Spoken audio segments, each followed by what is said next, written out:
I arrived at the main security checkpoint of the Pentagon at 0645 hours on a Wednesday morning in early October, dressed in civilian business attire without any visible military identification. I wore a simple dark blue pantsuit, modest jewelry, and carried a leather briefcase that could have belonged to any government employee or contractor arriving for a day's work. That anonymity was deliberate. After 32 years of military service, having risen to the rank of 4-star general and currently serving as one of the highest-ranking officers in the United States Army, I had learned that arriving without obvious status markers allowed me to observe how personnel actually behaved when they thought nobody important was watching. I was General Patricia Hawkins, and I commanded an Army component with responsibility for personnel across multiple installations.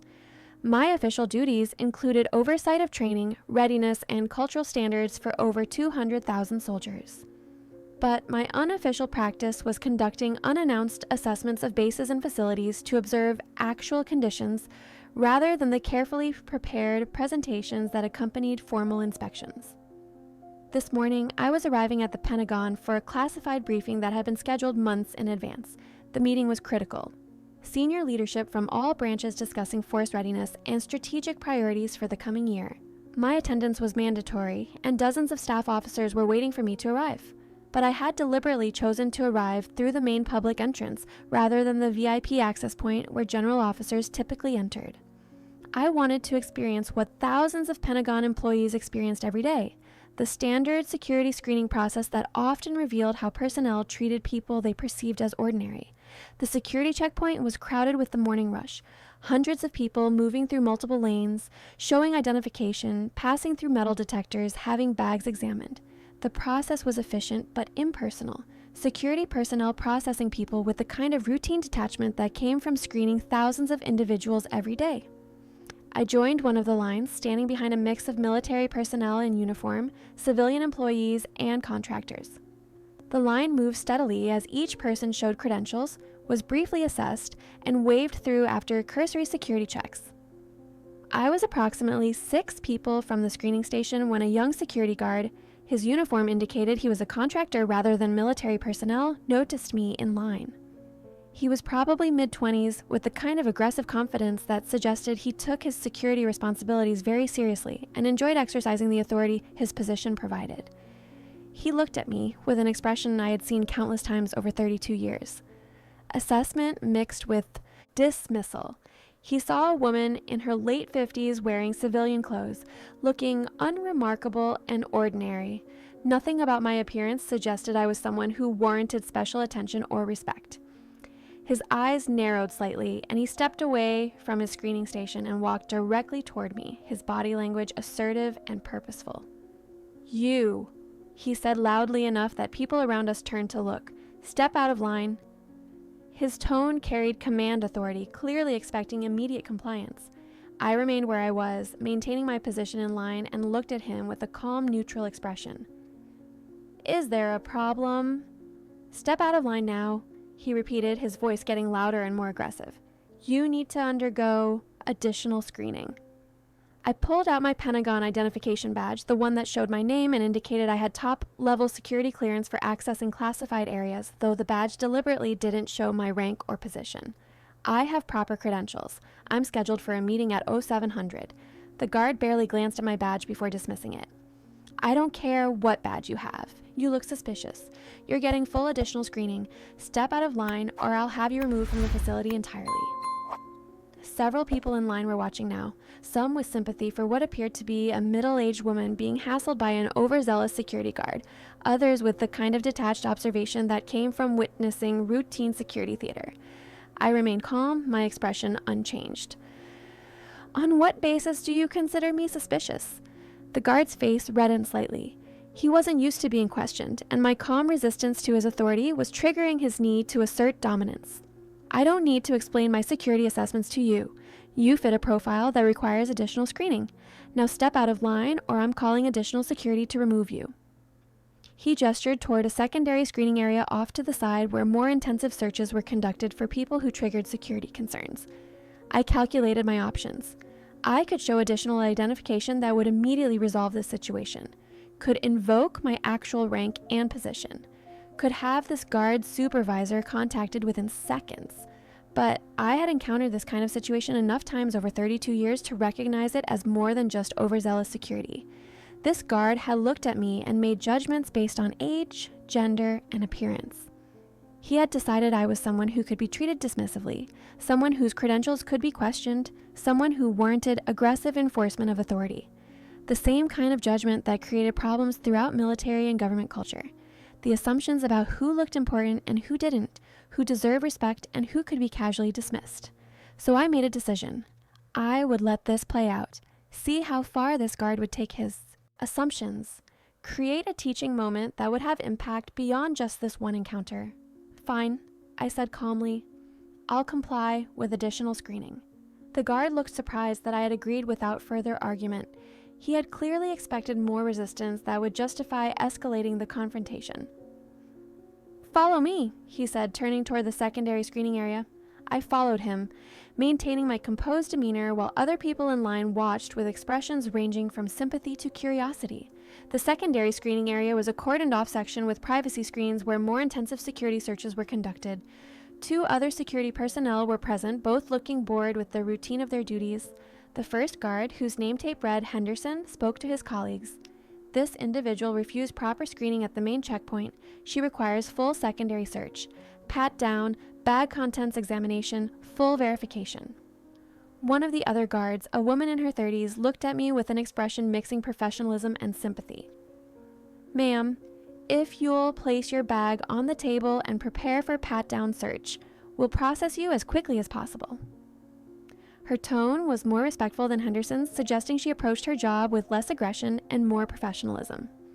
I set my briefcase on the examination table and stood waiting while the female guard prepared to conduct a pat-down search. Henderson watched with obvious satisfaction, clearly enjoying his authority over someone he had decided was suspicious, based on nothing more than his assumptions about my appearance. "Make sure you're thorough," he told his colleague. She was acting suspicious in line. "Complete search. Check everything." The female guard began the pat-down, her approach professional and methodical. As her hands moved across my jacket, she felt something in the inner pocket that made her pause. "Ma'am, I need you to remove whatever you have in your interior jacket pocket." I reached into my jacket and pulled out a leather credential case that I carried for situations where my standard Pentagon badge wasn't sufficient. The female guard took the case and opened it. Her eyes went wide as she processed what she was seeing.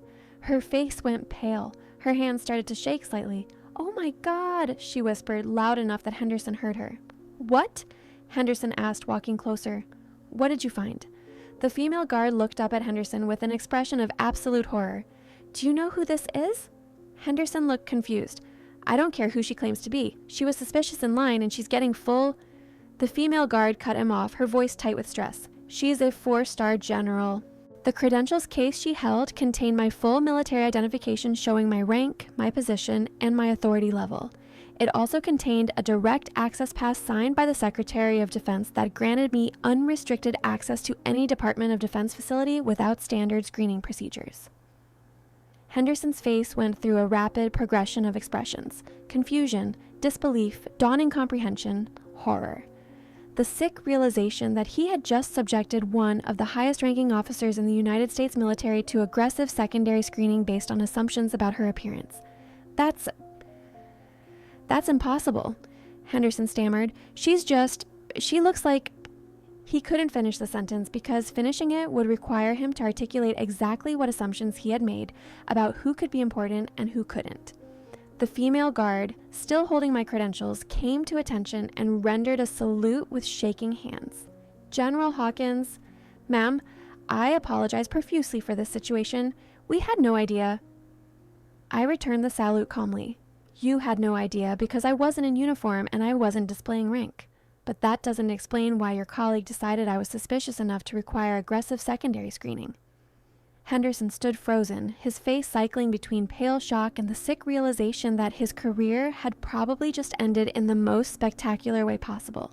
The commotion was drawing attention from other security personnel and from people still processing through the main checkpoint. A supervisor, a retired Army Sergeant Major working as a security contractor, approached quickly after being alerted by the other guards. "What's going on here?" he asked, then saw me and my credentials still held by the female guard. His eyes went wide with recognition. "General Hawkins, sir?" "Ma'am, I had no idea you were arriving through the main checkpoint. If we had known..." I held up a slight hand, stopping him. I deliberately arrived through the main checkpoint to observe standard security procedures. What I observed was this guard. I gestured to Henderson, making assumptions about who warranted additional screening based entirely on appearance. He decided I looked suspicious without any objective basis. He ordered aggressive secondary screening despite my showing proper credentials. He did this because he made judgments about who could be important and who couldn't. The supervisor looked at Henderson with an expression mixing anger and disappointment. "Henderson, did you pull General Hawkins out of line for additional screening?" Henderson couldn't speak. He just nodded mutely, understanding the magnitude of his error. "On what basis?" Henderson's voice came out as barely a whisper. She fit a profile for suspicious behavior." The supervisor's face hardened. "What profile? What about General Hawkins' behavior was suspicious?" Henderson couldn't answer because the honest answer was nothing. He had made assumptions based on age and appearance, not behavior. By this point, word had spread through the security checkpoint that something significant was happening. Multiple supervisors were converging on the secondary screening area. Military personnel who had been processing through the checkpoint were stopping to observe. The morning rush had effectively halted as dozens of people watched the situation unfold. A full colonel in army uniform pushed through the gathering crowd and saw me standing in the secondary screening area. His face showed immediate recognition and horror. "General Hawkins, ma'am, why are you..." He looked around at the security personnel and the gathering crowd, processing the scene and understanding what must have happened. "Colonel Patterson," I said, recognizing him as one of my staff officers. "I'm fine. I'm conducting an unannounced assessment of security procedures. It's proving very educational." Patterson looked at Henderson with barely contained fury. "This guard subjected the general to secondary screening?" "He did," I confirmed, based on what he describes as fitting a suspicious profile. Patterson turned to Henderson. "Do you understand who you just humiliated? Do you comprehend what you've done?" Henderson looked like he might actually faint. His career in security, possibly his entire professional future, was crashing down around him based on assumptions he had made in approximately 10 seconds when he first saw me in line. By now, a brigadier general who worked in Pentagon security operations had arrived, alerted by the commotion and the reports flooding in about a 4-star general being subjected to secondary screening at the main checkpoint. "General Hawkins," he said, rendering a sharp salute, "I am so sorry about this incident. This is completely unacceptable. This guard will face immediate disciplinary action. We will conduct a full investigation into security procedures and how this could have happened." I returned his salute and spoke calmly, my voice carrying clearly to everyone who had gathered to observe. This incident isn't about one guard making a mistake. It's about systemic assumptions about who looks important and who doesn't. This guard saw a woman in her 50s wearing civilian clothes and decided she was suspicious. He never considered that she might be someone with authority that exceeded his own. He made judgments based on appearance and age rather than behavior or actual security concerns. I looked at Henderson directly. "How many other people have you subjected to unnecessary additional screening based on similar assumptions? How many have you treated dismissively because they didn't fit your mental image of someone important?" Henderson couldn't answer. His face showed he was processing not just this incident, but potentially dozens of similar encounters where he had exercised his authority based on assumptions rather than objective assessment.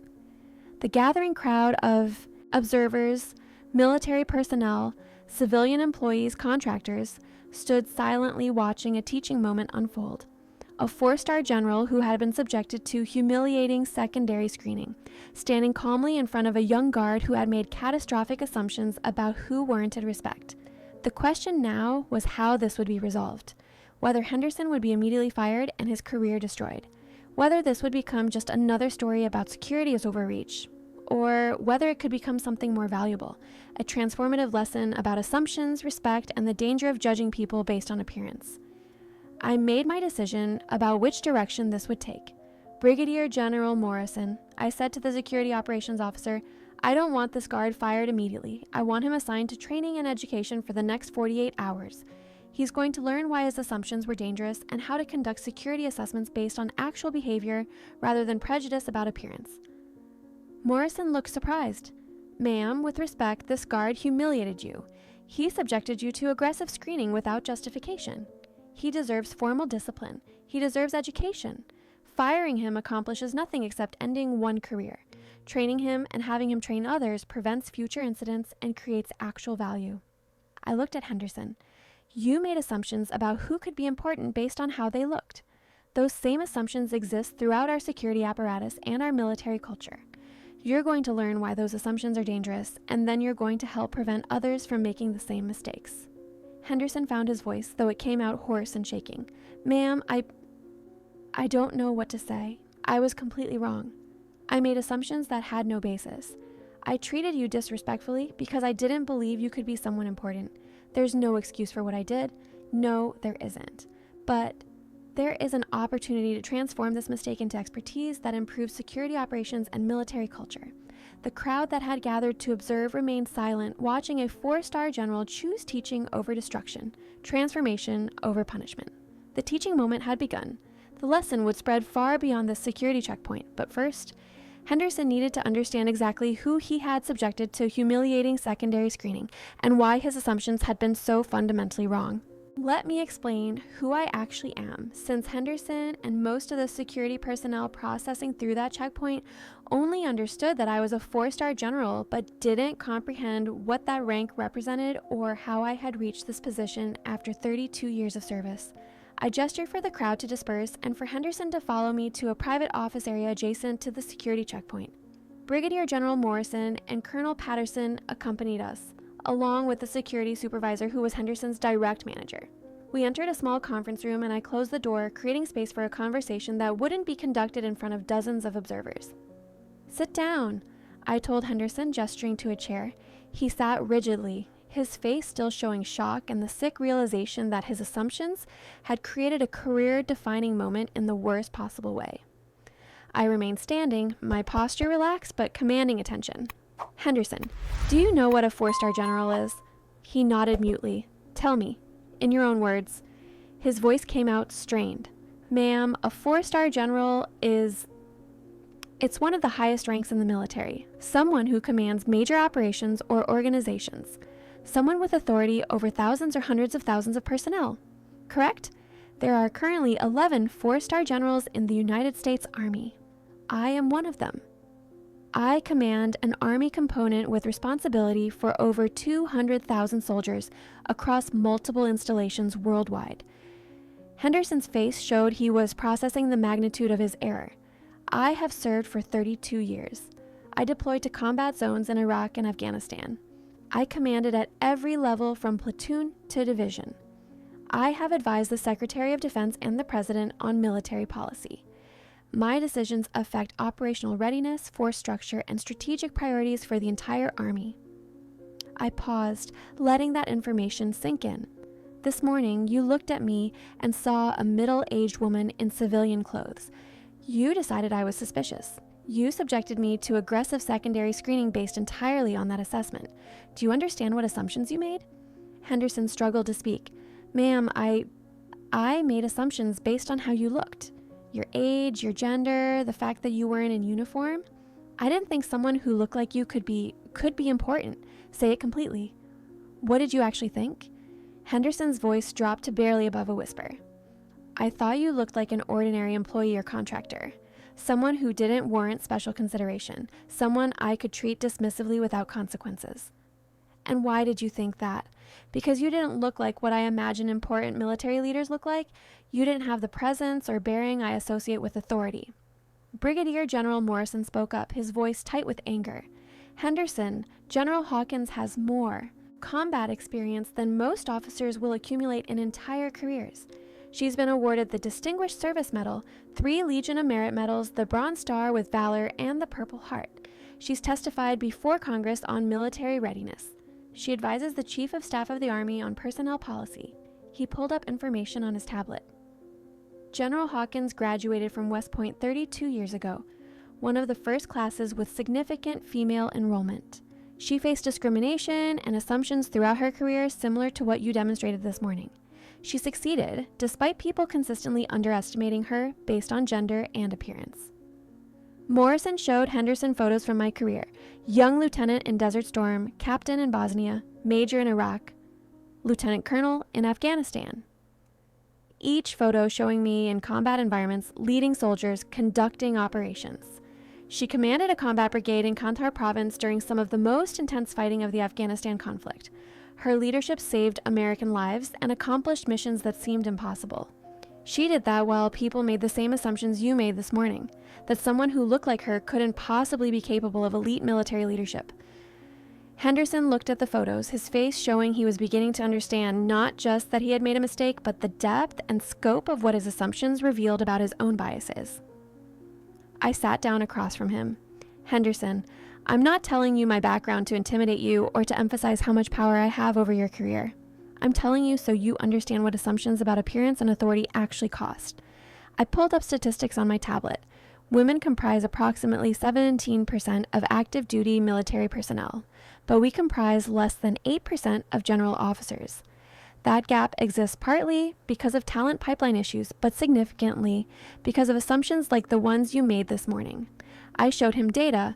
Studies show that female officers receive less mentorship, fewer challenging assignments, and more skepticism about their capabilities compared to male counterparts with identical records. Those differences compound over careers, creating barriers that prevent qualified women from advancing to senior leadership. Henderson listened, his expression showing genuine distress at what he was hearing.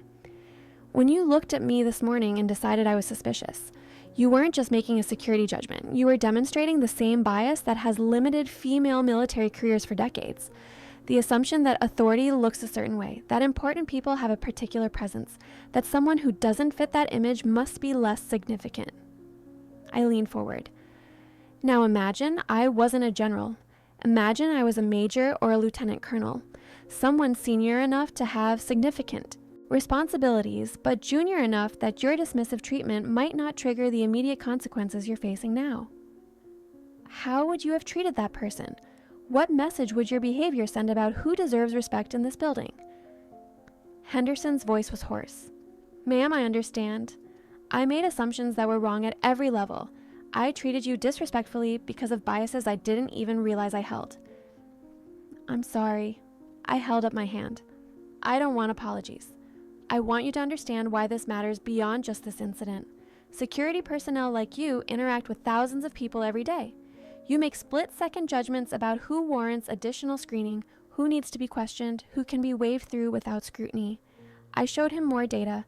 Studies of security screening show that personnel of color, women, and older individuals are disproportionately subjected to additional screening compared to young white men, even when controlling for all other factors. That disparity exists because security personnel make unconscious judgments based on who looks like they belong and who doesn't. Henderson nodded slowly. Your assumptions about me this morning were part of that pattern. You saw someone who didn't fit your mental image of a Pentagon insider, so you decided I needed aggressive scrutiny. That same pattern affects thousands of people who aren't four-star generals and who don't have the authority to challenge your judgments. Colonel Patterson spoke up. Henderson, General Hawkins could have you fired immediately. She could demand formal charges. She could make one phone call and your career in security would be over. Instead, she's choosing to educate you. Do you understand how rare that is? I do, sir, Henderson said quietly, and I don't understand why she's doing it. I looked at him directly. Because destroying your career accomplishes nothing, but transforming you into someone who understands these issues and can train others creates actual value. The question is whether you're capable of that transformation. I stood. For the next 48 hours, you're assigned to intensive training on unconscious bias, on security protocols based on behavior rather than appearance, and on the importance of treating every person who enters this building with professional respect regardless of how they look. I pulled up a schedule. You'll attend sessions on military rank structure so you understand the organization you're providing security for. You'll learn about the history of women in the military so you understand the context of your assumptions. You'll participate in scenario training where you practice security assessments based on actual behavioral indicators rather than demographic characteristics. Henderson listened, taking notes. At the end of 48 hours, you'll be evaluated. If you demonstrate genuine learning and transformation, you'll return to your position with additional responsibilities for training other security personnel. If you just perform to avoid consequences without actually learning, You'll be reassigned to a position where your judgment can't compromise security operations." "Ma'am," Henderson said, "I won't just perform. I want to learn. I need to learn."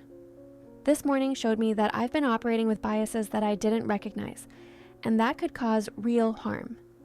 Good. That's the right attitude. Brigadier General Morrison added, "Henderson, you should understand that this incident is already spreading through the Pentagon. By lunch, thousands of people will know that a security guard subjected General Hawkins to secondary screening. That story will be told for years as an example of assumptions and consequences."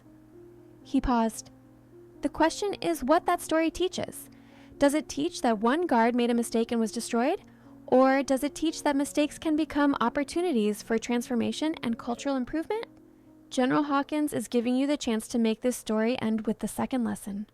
Over the next 2 days, I personally oversaw Henderson's training program. I brought in experts on unconscious bias, cultural competency, and security best practices. I had him sit through briefings on military structure and the history of underrepresented groups in military service. But I also had him do something more direct. I had him interview female generals and colonels about their experiences with assumptions and discrimination throughout their careers. One major general told him, "I've been stopped by security countless times despite having proper credentials and wearing uniform. I've been mistaken for support staff in meetings where I was the senior officer present. I've had junior personnel question my authority based on assumptions about gender and age. It happens so routinely that I barely notice it anymore." Another colonel shared, "Early in my career, I had a sergeant tell me I shouldn't be in combat arms because women didn't have the physical capability. I was already a decorated combat veteran at that point, but he looked at me and made assumptions based on what he thought women could accomplish." Henderson listened to story after story of accomplished officers describing patterns of dismissal and assumption that had marked their entire careers. On the second day, I had him shadow security operations, observing how other guards interacted with people entering the building. I had him note every time a guard made assumptions about who needed additional scrutiny versus who could be waved through. The patterns became obvious. Women were screened more intensively than men. People of color faced more questions than white personnel. Older individuals received more skeptical treatment than younger ones. "Ma'am," Henderson said after observing for several hours, "I never noticed these patterns before, but now that I'm watching for them, they're everywhere. We're making constant judgments based on demographics rather than behavior." That's exactly right. And those judgments compound over time. The woman who gets stopped and questioned repeatedly starts to feel unwelcome. The officer of color who faces constant additional scrutiny begins to doubt whether they are valued. The cumulative effect of thousands of small assumptions creates barriers for people who don't fit expected patterns. At the end of 48 hours, I conducted Henderson's final evaluation in the same conference room where we had started. "Tell me what you learned." "Ma'am, I learned that I was operating with unconscious biases that affected every decision I made. I saw people through filters of expectation about what authority looked like, what professionalism appeared as, what warranted suspicion. Those filters were based on demographics rather than behavior." "What else?" "I learned that my assumptions about you reflected systemic issues throughout security operations and military culture. Women, people of color, and older personnel face constant skeptical treatment based not on their actions, but on preconceptions about who belongs and who doesn't."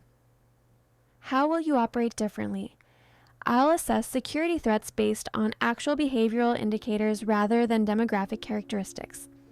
I'll treat every person entering this building with professional respect regardless of appearance. And I'll train other security personnel to do the same, using my own mistake as an example of what not to do." I stood and extended my hand. "Henderson, you made a significant error in judgment, but you've demonstrated capacity to learn and willingness to transform. I'm recommending you return to your position with additional responsibilities for training other security personnel on bias awareness and professional conduct." Henderson shook my hand, his face showing genuine gratitude mixed with continuing embarrassment about the incident. "Ma'am, thank you. I won't waste this opportunity. I'll make sure my mistake becomes a lesson that prevents future incidents. That's exactly what I'm counting on." The story of that morning had already spread through the Pentagon and beyond, becoming another example of assumptions, consequences, and the choice between destruction and transformation. But now, the story would have a different ending than anyone expected. Not a guard being fired for humiliating a general, but a guard being transformed into an educator who used his own mistake to improve security culture and prevent others from making similar assumptions. That transformation was more valuable than any punishment could have been. Henderson returned to his security position 2 days later with a new understanding and new responsibilities. But the real test wasn't whether he had absorbed lessons in a training environment. It was whether he could apply them in the daily reality of screening thousands of people while maintaining security standards. I didn't announce that I would be monitoring his progress, but over the next 6 months, I made it a point to enter the Pentagon through the main checkpoint periodically, sometimes in uniform, sometimes in civilian clothes, always observing how Henderson and other security personnel conducted themselves. 3 weeks after his training, I arrived in civilian clothes again, deliberately positioning myself in Henderson's screening lane. He recognized me immediately, came to attention, and rendered a respectful greeting. "Good morning, General Hawkins, ma'am." But I also watched how he treated the people before and after me. An older woman in modest clothing received the same professional courtesy as a colonel in dress uniform. A young contractor with multiple bags was screened thoroughly but respectfully, with explanations for each security procedure. A female major who had forgotten her access badge was assisted efficiently without condescension. Henderson had internalized the lessons. More importantly, he was teaching them to others. I observed him training new security personnel using his own experience as a case study. 6 months ago, I pulled a 4-star general out of line for aggressive secondary screening because I made assumptions about who could be important based on appearance. He told a group of new hires, "I saw a woman in her 50s in civilian clothes and decided she was suspicious. I never considered that she might be one of the most senior officers in the United States Army." He showed them the statistics I had shared about disparate treatment based on demographics. Our job is security, not profiling. We assess behavior, not appearance. We treat every person entering this building with professional respect regardless of how they look, because we cannot determine authority, importance, or identity from surface characteristics. The new security personnel listened with full attention, understanding they were being taught by someone who had learned these lessons the hard way. But Henderson's transformation was just one part of a larger cultural shift that the incident had catalyzed. Brigadier General Morrison had used the story as impetus for a comprehensive review of Pentagon security protocols. Training for all security personnel was updated to emphasize behavioral assessment over demographic profiling. Performance evaluations were modified to include metrics on respectful treatment and professional conduct. Within 6 months, formal complaints about dismissive treatment at security checkpoints had decreased by 53%. Personnel surveys showed improved perception of security professionalism. The changes weren't dramatic or revolutionary. They were incremental improvements in daily interactions that compounded into measurable cultural change. But the story itself had taken on significance beyond just Pentagon security. The search it became known as, referring to the secondary screening I had been subjected to. The story spread through military installations worldwide, becoming a case study in leadership courses, diversity training, and discussions about unconscious bias. I was invited to speak at the National Defense University about the incident and its lessons. I stood before an auditorium of senior officers from all branches and told them the story. 6 months ago, I arrived at the Pentagon in civilian clothes and was subjected to aggressive secondary screening by a security guard who made assumptions about who could be important based on my appearance. He saw someone who didn't fit his mental image of authority, so he exercised his power dismissively. I showed them data on disparate treatment patterns. That guards' assumptions reflected systemic issues throughout our military culture. We make constant judgments about who looks like a leader, who appears professional, who warrants respect. Those judgments disproportionately affect women, people of color, and anyone who doesn't fit narrow expectations about what military excellence looks like. An Air Force colonel asked, "General, how did you maintain composure during the incident?" Most officers would have immediately invoked rank and authority. I maintained composure because I've experienced similar assumptions hundreds of times over 32 years. Being underestimated based on appearance is routine for women in military service.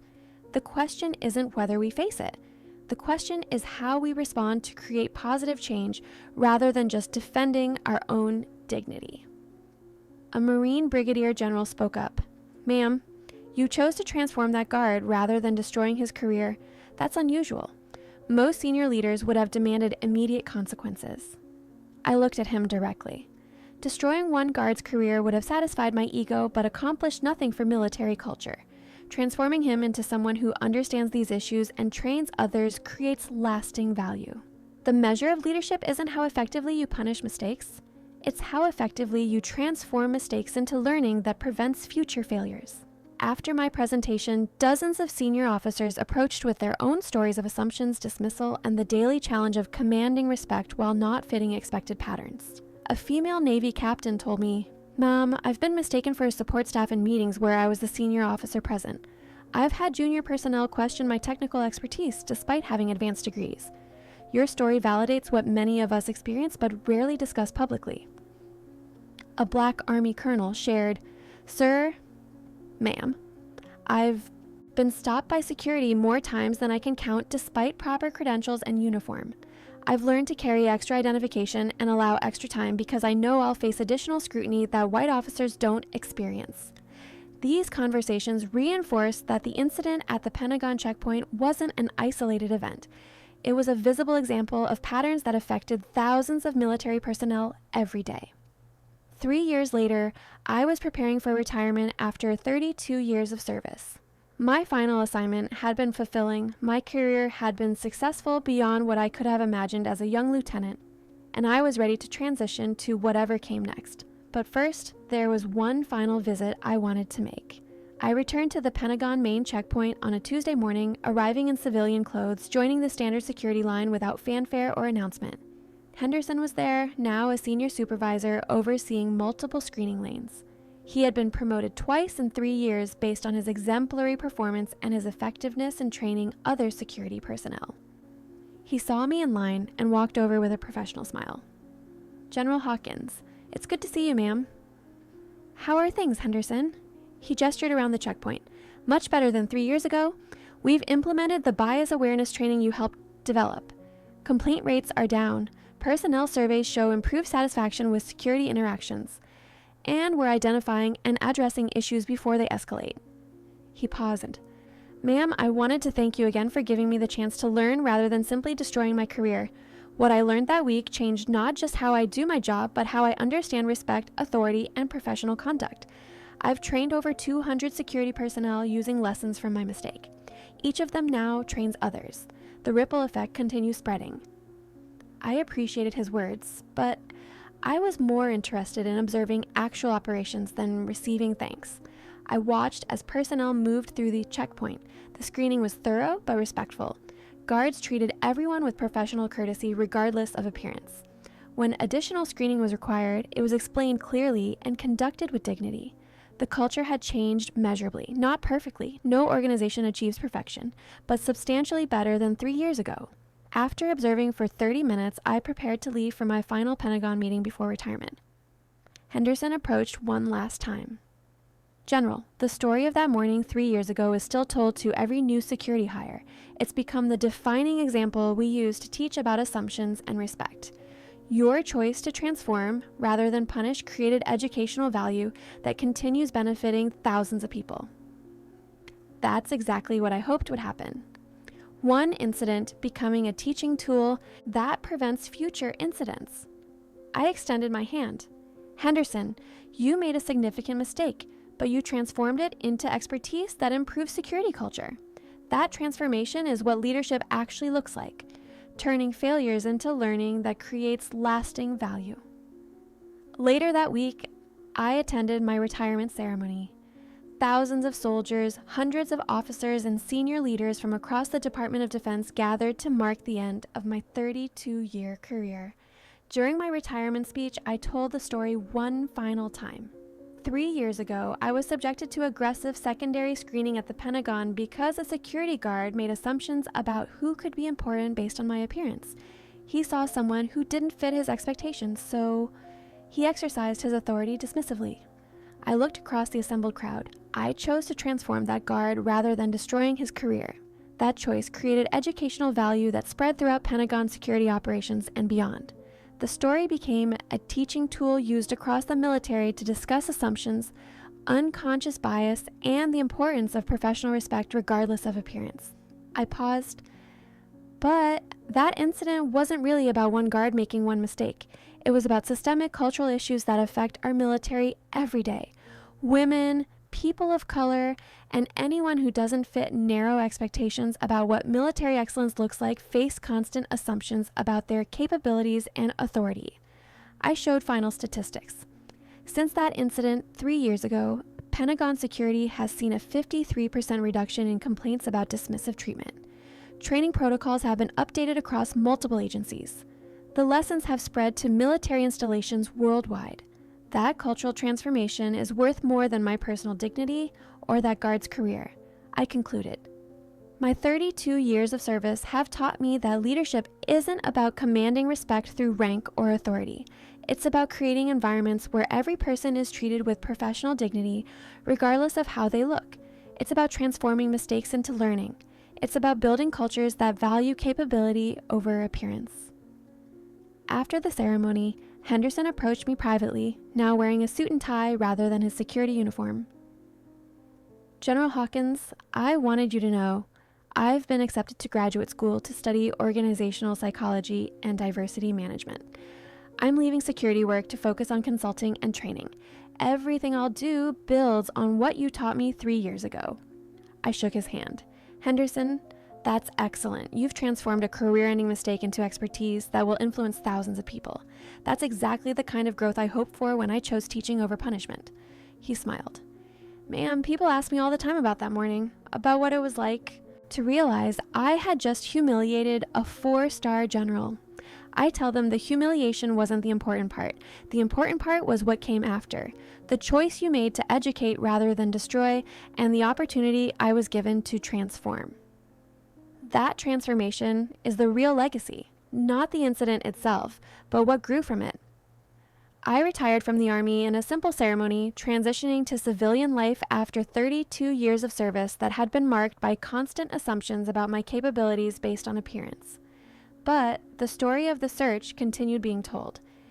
New security personnel learned about the guard who made assumptions about a 4-star general.